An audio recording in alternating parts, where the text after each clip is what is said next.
Hello everybody, this is Lacquer Lover. Today we're doing a very special journal with me. I'm doing a voiceover. This is just a lovely spring day. Anyways, the theme for this journal is a Korean drama. It is called Her Private Life, and the Korean title is 그녀의 사생활. It stars Bang Min-young as Sung Dong-mi and Kim Jae-wook as Ryan Gold or Ho Yoon-jae. And there's going to be a lot of spoilers in this video. I'm going to try not to, but I know they're going to slip, so let's just get into it. I'm doing double doors here for my journal, by the way, because of the interior design of our male protagonist. I just really liked, the interior design of his home. I just really liked the blue, the different shades of it, and then the accenting of the beige in a particular room. I thought it looked really nice, very modern and sleek. But yeah, let's just get into this drama. So this was my comeback drama, meaning that it was my first time watching a Korean drama in its entirety for a very long time. I used to watch them obsessively. I would have 3-4 dramas lined up, and these are new dramas. I was watching them as they came out, by the way, like when episodes come out, and they're usually like Monday, Tuesday, Wednesday, Thursday, Friday, Saturday. So if I had like 3 or 4 lined up, that would mean that I would have 1 or even 2 new episodes to watch of a different drama every single day. So yes, I would watch them without English subs, and if I really enjoyed the drama, I would go back and rewatch it with English subs, but typically I would just watch and go, because I had other stuff to do, so I would just watch and go. And I think that really helped with me kind of conceptualizing Korean words, vocab, and like learning them, and also learning how to use them and just understanding them in sentences and stuff like that. So yeah, I know that some of you guys are interested in how I'm able to speak and understand Korean, and that is definitely it. That is my answer. There is no secret to it. Anyways, this drama really helped me get out of a rut recently. The beginning of last week was pretty hard for me. I had a lot of stuff to think about, and I still do, but I just feel like this drama, after completing this drama, I've been able to tell myself to relax and say like, hey, look, everything's gonna be okay.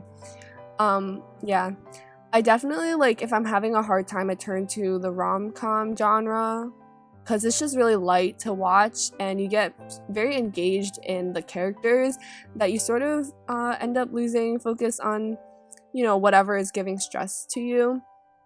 So I would say it's a really sort of good escapist drama if you need something else to look to when you're having a hard time. But yeah, this drama was recommended to me on my YouTube feed last year, and I kept seeing clips of it because I guess I did watch a drama last year, but I didn't watch it to its entirety. It's Lee Jung-suk's last drama before enlistment. I think it's called My Romance. It's a bonus book, and the plot wasn't like my favorite. Like, I didn't really like that drama, so I never got to finish it. I was watching it as new episodes came out, so like once I felt that I didn't like the plot that much, of course I just sort of dropped it, and there wasn't anything to like look forward to, especially if I had to like wait. Like, if I don't want to wait, I'm not going to, and then I'm not going to watch it the next week. So I just dropped it. He enlisted, and then I just was like, well, it's not like he's gonna come back with like a plot that I like even more. So like, yeah, I just didn't really watch Korean dramas. I did know that like, new ones were coming out and like what the plots were, because like I found a group of friends that really liked Korean dramas. I actually got them to like it, and then I sort of fell out of it. So I felt bad about that, but yeah, that's just what happened. And then the past few days I just was like, let's get back into it. I actually started watching Hospital Playlist, sorry about that. I started watching that one, and it's okay. I didn't really watch the Reply series, so I don't really have any like comparisons to make, or like I'm not a diehard fan, because I know there are diehard fans for that series, and this one is very similar to that. I could see it myself in like the synopsis and like clips, but it's good. Yeah, it's good, and I don't really have anything to say about it. I'll talk more about it if I finish it, but like going back to this drama, I just needed something light. And rom-com is definitely like a drama that you either hate or you love, and there is no in between. Like, you can't just watch it because you're gonna watch it. Like, you can't be indifferent. You either like hate it so much you will never touch that genre, or you love it that you'll watch every single drama in that genre. But anyways, this drama basically is about a curator and a director at an art museum, and like, because of something, the past director had to resign, and then this new director comes in as the substitute, and that would be our male protagonist named Ryan Gold, played by Kim Jae-wook. And there has always been this curator who's been working there for a long time, and you can see that she's very passionate about her work and she puts a lot of effort into it, and that is Sung Dong-mi, who is played by Bang Min-young, and she has a private life. Her private life is standing a male idol group, and particularly this like one member. She has a fan site for this one member of the idol group named White Ocean, and the idol is Taesian. And then she has a fan site named 시안은 나의 길, and that's shortened to 신나 길. But anyways, yeah, so these two people just meet by circumstance, and because of a certain situation, they have to pretend to be like lovers, and they actually end up falling in love. And yeah, it's just a lovey-dovey romantic story, and it does have like this childhood story to it, so like it is reminiscent of What's Wrong with Secretary Kim in that aspect, because the protagonists are related by their childhood in that one, and it's a spoiler, but they also are related by their childhood in this one. So yes, another reason why I put off this drama is because I thought Bang Min-young's characters, like in these two dramas, What's Wrong with Secretary Kim and Her Private Life, were too similar. So I was like, do I really need to watch her in this kind of career woman personality character thing again? But I did, and it still bothered me, to be honest. I was like, I'm sure she's a very talented actress, like why is she dumbing herself down? But I think the male lead really saved it for me, because it was such a new genre for him. Like, he had never done a rom-com, or at least he was never the lead in a rom-com, and you could see he's done a lot of like horror thriller type dramas and movies, like, and mellows. Like, he never really did a light drama where he was the lead, so this was very refreshing to watch. And yeah, he was just a very cute character. You can see he's a very mature person, but he's also very funny and understanding and caring of Dong-mi. Yeah, so I feel like in the past I used to watch a lot of like school dramas and like cutesy relationship type things. Like, they would break up and it would get very annoying because they liked each other but they were young, so they didn't know how to communicate that. But in this drama, there's less of that sort of communication barrier, and they're you know, adults in their 30s, so like they know how to communicate their feelings to each other and have the courage to own up to their vulnerabilities and everything. So that was very refreshing and nice to watch. It made me feel like, I don't know, like love is real. Like, I really like that about this drama. There's nothing really special about the plot or anything. I guess, you know, if you're watching this video, you're obviously going to relate to the fangirling aspect of the plot, but the plot is definitely more than that. At one point, I started to feel like this was really less about fangirling and just about finding your soulmate and someone who really understands and respects you for who you are. Like, the male protagonist never got, well, he said he was angry and sort of angry that the female lead had hidden this aspect of her private life from him, but he wasn't like turned down or like thought it was super weird, because it just helped him to like get to know her better. So yeah, I thought it was cute how he ended up wanting to learn how to fangirl over his girlfriend and just accepting her home, and how she displays her favorite idol, like, and also just supporting her in her fangirling life. That was really nice and very touching. It just makes me wonder if like those people really do exist, like for myself and for other fangirls or fanboys. I don't know if I should talk about my favorite scenes because that would spoil the drama, but I did like show it. I really like the layout of the spread that I did here, by the way. Like, it's mostly writing. I put pictures because I thought they were such cute moments that I wanted to have in my journal, and I added stickers and I used different colors here and there, but it was mostly just writing because I wanted to get my thoughts down on the page. And by the way, you can write about absolutely anything. Sometimes I put these pictures down and I'll write about my day. I won't write about what's in the pictures.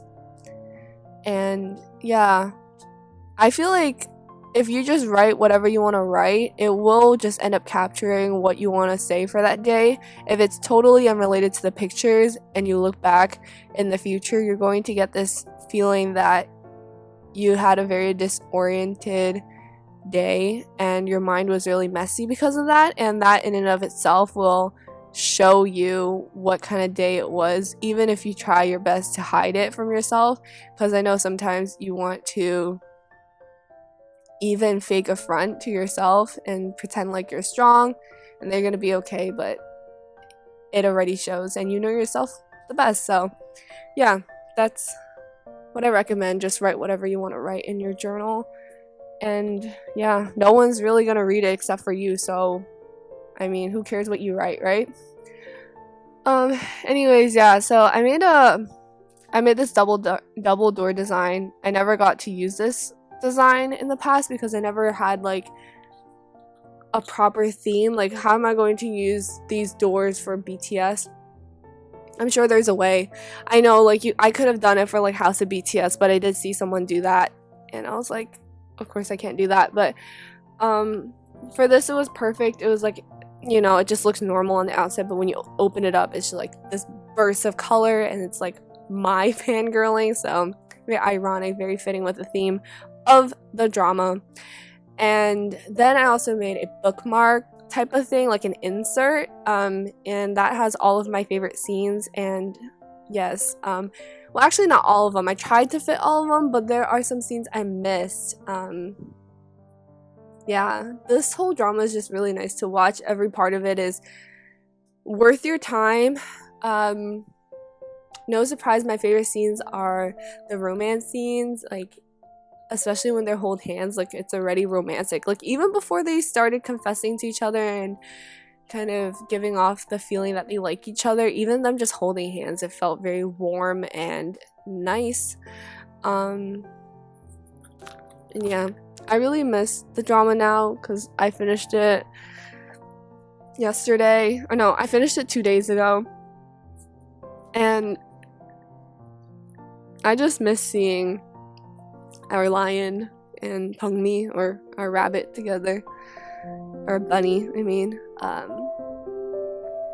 Yeah, I really hope that Kim Jae-wook does more romantic comedies in the future, and that Pang Min-young challenges herself more in dramas, you know? Like, I know she's doing a drama right now. It's airing.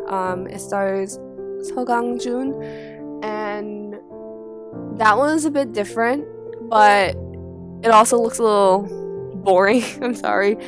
It's like a little cabin in the middle of nowhere. Those kind of dramas, or like a bookstore, those don't really immediately interest me, you know? I need some action or like some romance or something like that. But yeah, I really do hope that this pair, Kim Jae-wook and Pang Min-young, get back together in a drama. I want there to be action. I think that would be very cool. I think it would fit Kim Jae-wook very well, and this time it would be something he's done and that maybe Pang Min-young is not as experienced in, although she has done City Hunter, and I'm sure she's done other like Healer, but maybe something with more action, maybe a little bit darker. I think that would be nice to see. The both of them do, because you can feel their chemistry is so strong in the rom-com genre that it would most likely carry on to other genres as well. And yeah, so yeah, I really enjoyed this one, and I'm excited to keep watching more Korean dramas going forward again. I will try my best to watch Hospital Playlist, but I don't know if I can finish it because nothing immediately pulls me in about it per se. Right now, I'm going to admit I'm kind of watching it for the hype, but there are moments that I really like the Ikjun and Iksun scene where they're kind of like rapping and then Chunwan is on the side. I think that's his name. Anyways, yeah, I really like the group, like the bunch in that drama. I think their friendship is so nice and endearing to see. So that should be fun to watch going forward. And there's also Kim Go-eun and Lee Min-ho's upcoming drama that's coming next week, which is written by, I think written, or is it produced or directed by the same person from Goblin that Kim Go-eun was also in. But yeah, this time she plays a police officer, I believe, so that'll be a switch, a really big switch, so I'm excited to see that. Anyways, I just blabbered on about it, about everything, this drama, other dramas, my love for dramas, a little bit about BTS. But yeah, hopefully it will be BTS again soon. There's also Pangbangkon coming, so that'll be fun. And yeah, I mean, I guess this drama has taught me that fangirling is a beautiful thing. I mean, I always knew that, but it was just nice to see like a different type of medium, like Korean dramas kind of saying that message, conveying that message. So it was a nice reminder to other people who may not know that fangirling it can be a productive and beautiful thing and not obsessive and weird or a turn off. But yeah, I hope you enjoyed watching this video. There's a few minutes left in this video. I hope you enjoy the rest of it, and thanks for listening to me talk. And I'll see you in the next one. Bye, everyone.